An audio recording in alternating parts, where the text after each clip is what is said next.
aqui é Kenmiro do canal KMG Animes e estou aqui para falar de anime mais uma vez. E o anime que aparece pela primeira vez aqui no canal é Midara Ao-chan. Que caramba, velho, eu gostei muito desse anime porque ele parecia ser só mais uma comédia muito boba e até mesmo um pouquinho clichê e até sendo um pouquinho irritante, porque eu não gostei muito do pai da personagem, porque ele é algo totalmente descaracterizado do anime em si, né? Ele tem um formato diferente, ele não é igual com os personagens, é como se ele fosse um personagem cômico, onipresente, onipotente e onisciente. Pode fazer o que quiser na obra em si, mas não é bem assim, e isso me fez gostar bastante do anime. Então deixa de rolar e vamos falar aí das primeiras impressões que eu tive com Midara Ao-chan. E logo de início a gente acaba vendo aí umas explicações bem rápidas sobre quem é a protagonista. A protagonista, no caso, é filha de um autor de light novel, de livros, de contos, tudo quanto é literatura erótica, é literatura que realmente tem coisas explícitas.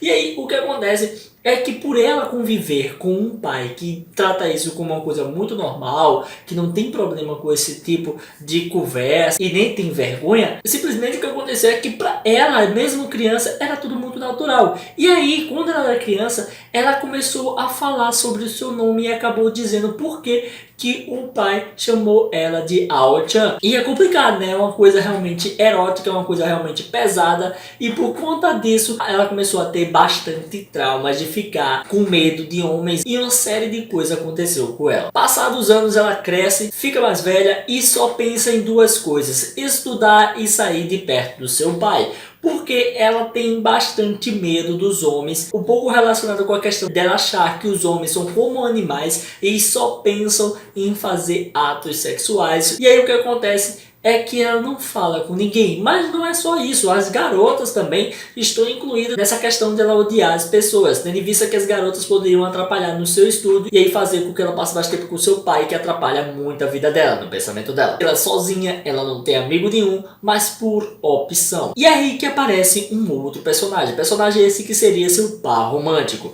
É o personagem mais popular da escola, ele conversa com todo mundo, é o cara mais descolado, já namorou com muita gente e também não tem frescura para fazer amizade com ninguém. Ele simplesmente fala com toda a escola, inclusive com ela, com a protagonista. Ele sempre tenta se aproximar dela, sempre tenta falar com ela. E por conta disso, ela acaba tendo que se livrar dele várias vezes. No fim das contas, o que a gente acaba vendo é que, em certo momento, ela tem que ir aí na enfermaria e acaba se encontrando com este personagem. Personagem esse que já estava lá há um bom tempo. E aí ela tem uma missão ali de levar algumas coisas a pedido do professor e acaba indo entregar ao personagem. Mas quando isso acontece, o seu pai entra em ação para poder justamente fazer as coisas acelerar. Boa parte da comédia é com seu pai, mas não tanto, tendo em vista que a parte da comédia está mais relacionada a ela imaginar safadezas e coisas pervertidas relacionadas aos homens com as mulheres.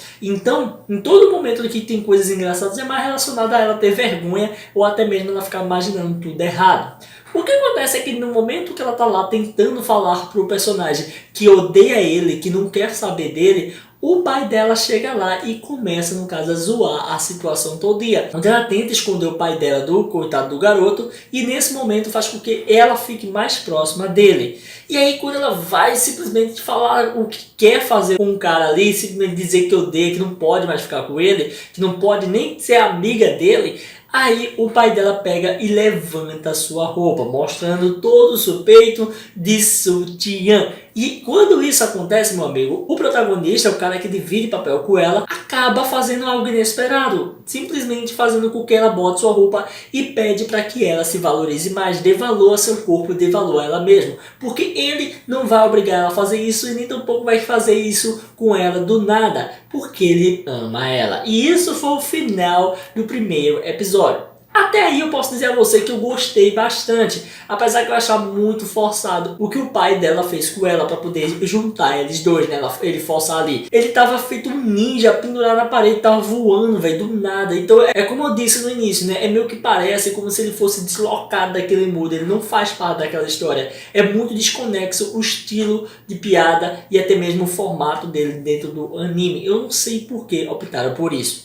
No fim das contas, a gente tem um novo episódio, que é o episódio 2, e nesse episódio 2 a gente começa a ver que o pai dela, no caso, já é mais deixado de lado. E aí eu pude gostar muito mais da obra depois disso. O que acontece é que nesse episódio 2 a gente vai vendo aí em todo o tempo ela tentando, no caso, se afastar do personagem, do carinha ali, porque o cara se declarou pra ela, ela nem mesmo lembra o que foi que aconteceu, e depois disso muitas coisas vão piorando para ela. Ela chega mesmo até ter que pedir conselhos ao pai dela, porque ela não sabe nem o que fazer. Tem coisa relacionada aí ao tamanho do membro dos caras, que aí ela fica com medo, ela fica achando que vai ser terrível, porque tudo que ela imagina com relação a homem, ela pensa que se ela for relacionar-se com algum garoto, com algum cara, ela vai ter que transar com o cara, velho, e não é assim que as coisas funcionam. Ela pode muito bem namorar por 10 anos com o cara sem fazer isso, mas pra ela sempre vai ter que rolar isso. E aí é que gera a maior comédia e também as situações complicadíssimas que ela se mete.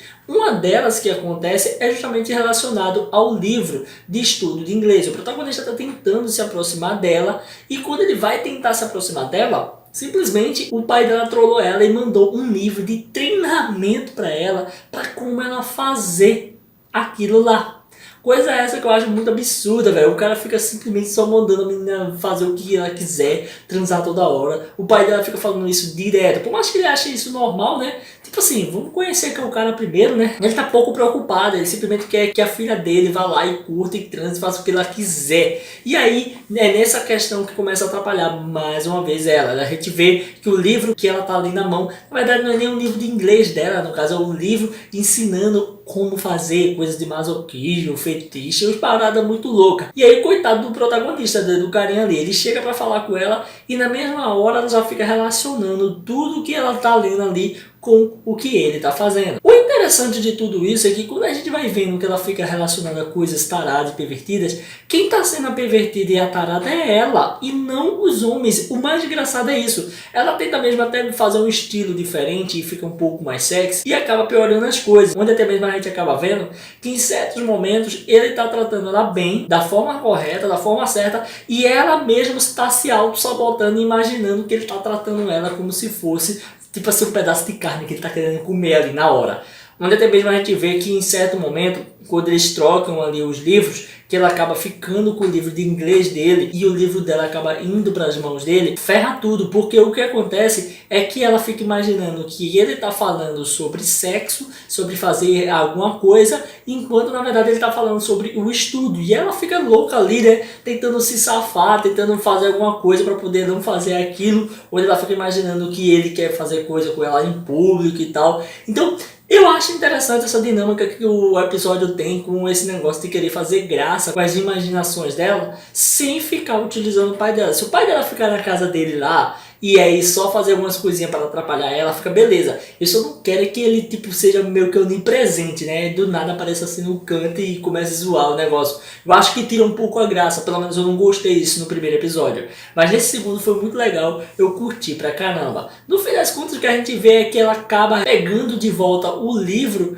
que era dela, que tinha sido trocado. E aí a gente vê que ela se safa, né? Porque se ele tivesse lido aquela situação ali, ia ser muito difícil pra ela. E agora a gente já sabe que ela tá bem suscetível ao carinha, né? O carinha mexeu com ela e agora ela tá ficando bem nervosa e preocupada. Ela não para de pensar no cara e nas possibilidades que tem com ele de fazer algo erótico ou até mesmo do que ele pode fazer com ela. Tô curtindo esse anime, tô achando interessante, mas é um anime que eu acho que vai ficar no mediano, apesar de eu ter gostado bastante. E por mais que eu imaginasse que ele fosse ser uma comédia muito mais hardcore, comédia mesmo zoeira valendo, pelo menos além da comédia, ele foca bastante no romance, ele foca até muito mais no romance do que na comédia em si. Tem a comédia, mas o romance é muito grande nesse anime. Então a gente vai ter muitas coisas emocionantes e até mesmo bonitas e uma história bem romântica daqui pra frente. E é isso aí, galera. Se você curtiu esse vídeo, dá um like aí, comenta, não deixa de se inscrever e ativar o sininho pra estar recebendo notificações dos vídeos que eu postar aqui todo dia, beleza? Valeu, galera. Fui!